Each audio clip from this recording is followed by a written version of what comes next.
One of the tragic realities of life is death, and it's real and it's certain. We also have the assurance that when Jesus gloriously returns, there'll be a spectacular resurrection of those who have died in the Lord. According to the New Testament, they'll be resurrected with brand new, healthy bodies. But until that resurrection, we grieve as we watch friends and loved ones die. In today's program, with two gifted pastors, Anthony Medley and Chad Stuart, we're going to discuss how to minister to the grieving. You're watching Ministry in Motion, where we explore best practices for your ministry in the 21st century.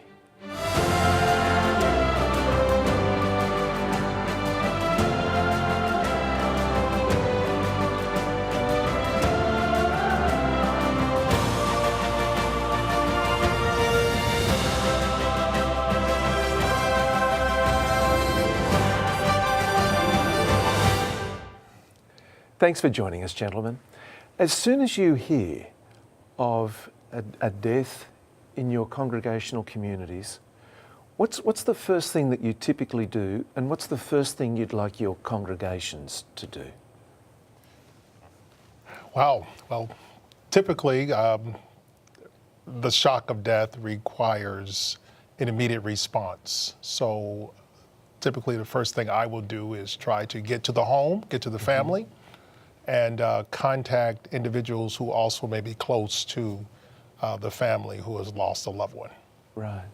I do likewise. I make a phone call, I go on a visit. It depends really on the individual, where they're at, their age, the circumstances of the death. Was this something that was expected, unexpected?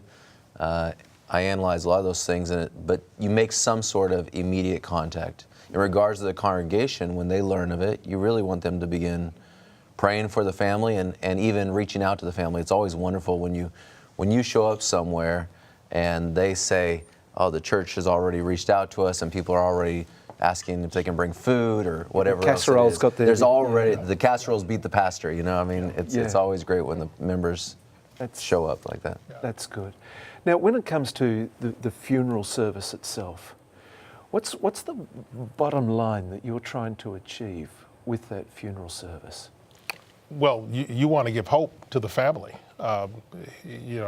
Death is anchored in the promise of a resurrection. So the bottom line is you have individuals who are at different places in the grieving process, but the commonality is that everyone needs hope. So you're trying to create an environment, an opportunity to let the family know that there is hope, they are loved, they are supported by the community, and we want to be present. There's the ministry of presence that matters most in the journey of death, especially when it happens immediately. And comfort, like there's, we've all, I guess, not only conducted funeral services, but we've had to attend them as people, and to find that comfort as well. It's nice to have that support, isn't it? Yeah, a lot of times I try to focus on a lot of the good memories to bring the comfort aspect of things. There's scriptures, of course, that bring comfort, but really what I find that people are sometimes most comforted with is that joyful memory that they have with that family member. Right. And coming to the service itself, okay, what are the key components that you would see as an essential and a vital part of a service?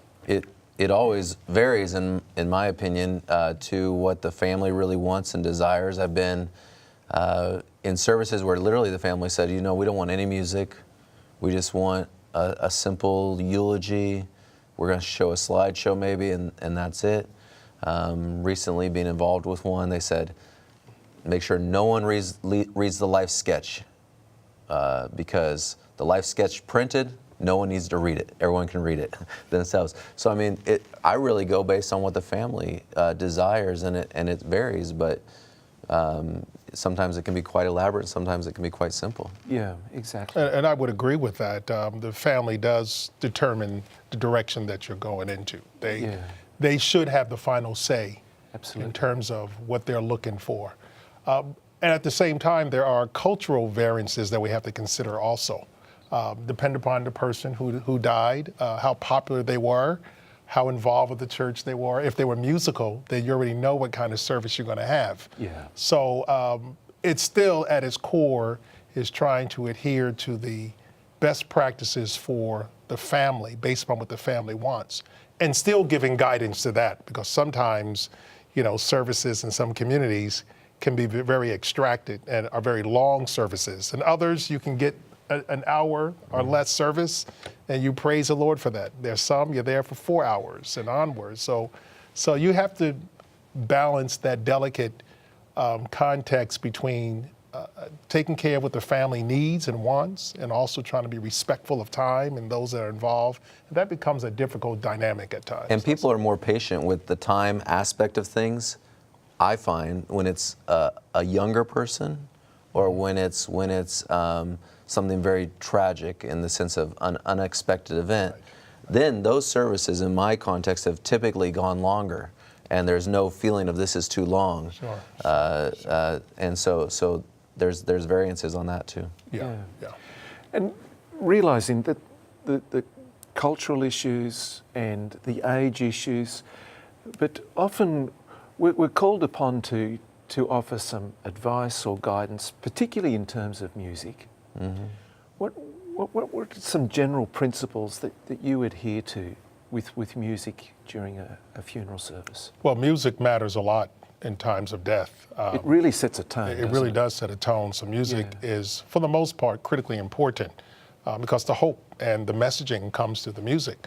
Often families will have individuals who they would like to perform, so you want to honor that as much as you can also. And then there's opportunities for the congregation to participate in songs that the family selects. So it's an important element to the funeral service to have the appropriate music that conveys the message of hope and ties into the wishes of the family and brings comfort or joy to them. It could be a favorite song that a grandmother used to sing at home, or some other kind of song that makes a difference there. Yeah.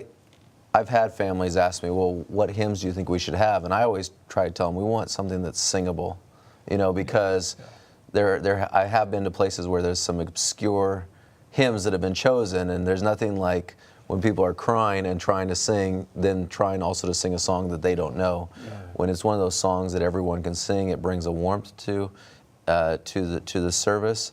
And I also like to sing some of those classics that a lot of people know, because many times people come to a funeral and that's the only worship service they're going to. Right. Yeah. And that connects them back to that connection they had when they attended church maybe as a child, and it's something that they can sing. And so I try to encourage the singable songs, I would say, that people can relate to. Yeah.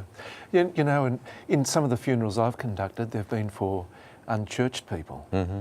And if they don't know a hymn or a Christian song, the last thing I want to be doing is singing a solo. Congregational. Right. Yeah. Correct. Yeah. Yes. So yes. in that way, it's, yes. for me, music is not a mandatory part. It can be comforting in the right context, but it can't be mandatory in that sense. And a lot of people now will choose music in regards to the slideshow, and that will be like in maybe a more secular setting, that they have that with the slideshow.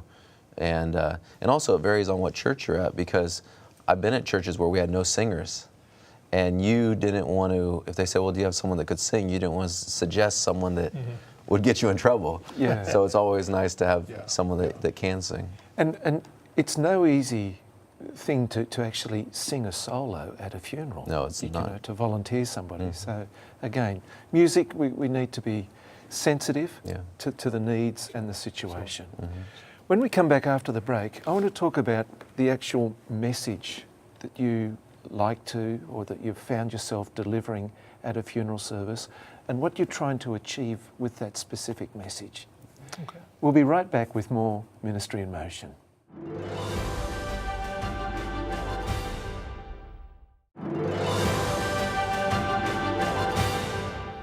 Welcome back to Ministry in Motion. Our topic today is ministering to the grieving, and our guests, Chad Stuart and Tony Medley. Now, let me ask you, words are spoken at funeral events. With the words that you speak, what are you trying to achieve? What are you trying to convey? Well, I think that the eulogy or the message, first of all, I'm very conscious of the time. Right. I don't think that a protracted, long eulogy is necessary. In your context, Tony? In my context, because the service itself is normally full. There are a lot of elements in the service. So in my context, I think of 20 minutes as kind of the guiding timeline for the eulogy. And I'm trying to convey a Christ-centered biblical message of comfort and hope to the family. Yeah. That's kind of where I'm headed with that. I don't use that to preach the 28 fundamental beliefs or to guilt trip someone into joining the church, but I try to present a Christ who is available, a Christ who is there, who understands your pain, your suffering, your grief. Who's experienced it. Who's experienced and who promises that he'll never leave you or forsake you. Wow. So that's kind of the messaging with the blessed hope of the second coming of Christ. I believe I do likewise. Again, it depends on the individual. When I've done people that I know very well, say a family member or a close friend even of myself, I often will be able to roll more of their story because I know them and the things about them into the message and personalize it probably at a deeper level than I could otherwise, Right. and tie that all together. But I always conclude, my conclusion to everything is to try to bring hope in some way. And I try to be sensitive not to preach people into heaven and also not to badger people with guilt or of that nature, things of that nature. And time for you, Chad, what's in your context? So varying. I mean, so typically within our context, we usually do about 12 to 15 minutes probably for a eulogy. Mm-hmm. And again, if you know someone more and the people know that you knew that person, then you can go longer because they understand the relationship aspect. You're building that into it. But when it's solely when it's an individual maybe you're not as familiar with, probably we're looking at 12 to 15 minutes. And I have a lot of families say to me, Pastor, keep it short, you know, and that's what we, in our context, we prefer. Sure. Because it is a demanding time for the family, isn't it? Yeah. You know, like they're almost, the grief is very public, typically in a funeral, and it's emotionally and it's physically very draining. Yep. Well, not only that, not only is it public, you know, it's an honor to be invited to share in the public grief. Mm-hmm. So we can't minimize that. Because individuals really don't have to open up and allow a congregation and others to come. So we have to respect the fact that this family is grieving openly, and they've invited us to be a part of that grief with them. That's a sacred and important time for us to respect and to make sure we bring dignity and honor to the family and to that time period. Yeah. And I try to always encourage families to understand that this is for them, and we're all there for them, and the congregation is there for them. Because you'll have families say, "Well, someone may want to do this, or we want to be sensitive to these people." And I say, "Look, we're here for you. Even the people that are attending, they're here for you to honor your family member, to honor your grief, and we want to be sensitive to that." And so it's okay if you say we don't want that, or we'd rather just have this aspect of things, you know. Then that's okay. It's up to you. We're here for you in this journey. So I guess what we've been talking about so far has been in a funeral home context or a church context. Let's come to the graveside. Mm-hmm. You're still conducting services at gravesites? Yes. Oh yeah. Yes, absolutely. Yeah. Absolutely. Walk us through that.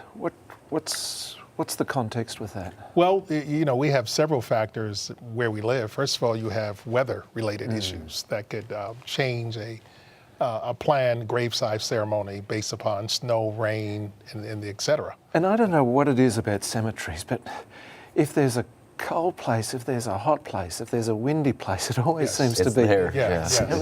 Yeah. So you have to take that into consideration. And again, it differs depending upon the family, depending upon the culture. Sometimes it takes you longer to get to the gravesite than the actual service that takes place at the gravesite. It could be something as a scripture, a prayer, a song, a committal, and a departure. Others want to stay They want not a song, they want a repertoire of 10, 15, all their favorite songs. And families who don't want to leave the graveside until the casket is lowered into the ground and completely covered. So there are those who will stay there for an extended amount of time and still stay behind there. And sometimes you have to help family members when you know the culture or the grief where they are, to help them to transition the process. You don't want to minimize their pain at all, but you want to help them to come to grips with the reality of their pain and help their pain to move along, because individuals can't stay there all day and night. Yeah. And there are some individuals, there is a family member for whatever reasons who want to stay there, who does not want to leave at all. So at those times, you still got to be helpful and sensitive to the family. So it varies, I would say, depending upon the family, the context, the season, the weather, and all those things you have to consider at the graveside ceremony. Yeah. We're speaking to pastors, and I think that in a lot of these things that we're talking about, pastors need to be sensitive to all those things. I was at a service just this last year, and it was freezing cold, and I was not conducting, I was just there as an attendee. And this pastor decided he just wanted to go. And some people started to leave because it was just so cold. And we need to, as pastors, be mindful that it's not about us, it's not about what we had planned to say or what we want to do, and you're really respectful to the culture and to ministering to them in that setting.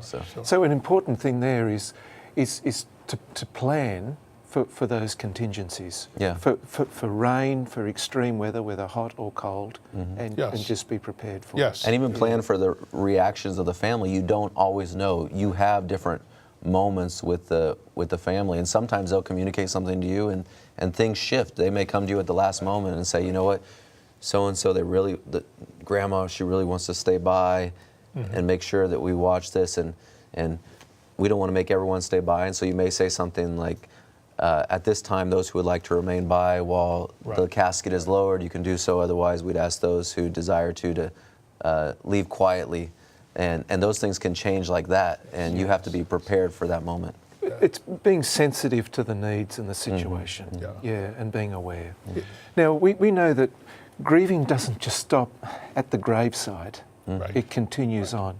And we want to talk about ministering beyond the funeral. We'll be right back with more of that. So stay with us. We'll be right back with more Ministry in Motion.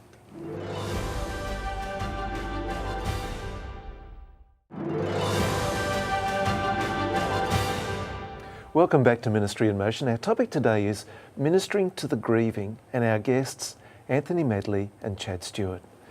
Now, pastors, the grieving clearly doesn't stop when you say Amen at a funeral. What do you do beyond the funeral? And perhaps you could even talk us through like a visitation schedule, how you minister from even the time of death and through the funeral services and beyond that. I think Pastor Tony has a little bit longer system that I'm interested in hearing about. But for us, I would just say that one of the things that I do is, even in preparation for the funeral, I begin to prepare the family that it becomes even more difficult when all of this settles down. You're busy with the funeral, there's guests around, there's food coming, and then everyone goes away and they go back to their lives, and you're stuck with this reality that this person you loved is gone. And so I try to prepare people for that, and I talk to them about, do you have a support group around you? What can the church do for you? And then we try to make sure that we follow up through visitation and through check-in points throughout the time. And then also remembering, a year later that loved one has passed. And that's the goal. What Chad has recommended is what we try to do. There are a few things I think for pastors to know. First of all, utilize the funeral director. That's a resource person, especially for a pastor who's by themselves and are uncomfortable with this process. That funeral director is a great help to you. In my context, and in Chad, we have team, we have staff that helps us. I have a faith community nurse who focuses just on the grieving process after the funeral.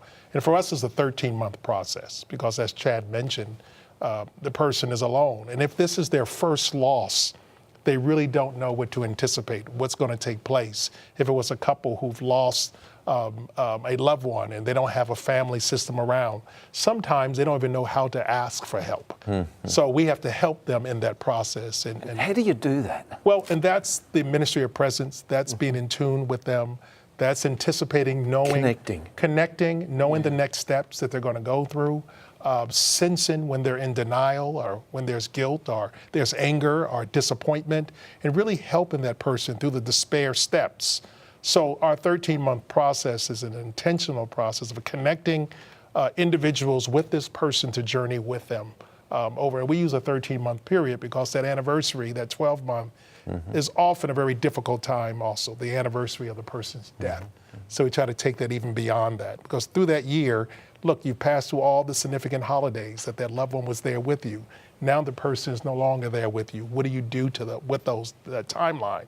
So our process is really to connect with individuals during the anniversaries, during the birthdays, during the holidays, during the anniversary of the death, and to carry them beyond that. And 13 months is just it's kind of a window time, but grief doesn't always end in 13 months. Yeah. You know, sometimes it's endless depending upon the individual. Yeah. So it's a protracted process that we have to be committed to be incarnational and in relationship with the individual to help them through the process. Yeah. And this can be a tremendous evangelistic tool, actually, because you build a relationship with someone through those things. They're expecting the church to go away, or there's a lady back in California when I used to pastor. Sometimes I still reach out to her. I don't do it every year, but sometimes I still reach out to her. And I remember because her daughter died the day my oldest son was born. And so I recall that, I remember that. And so sometimes I'll still reach out.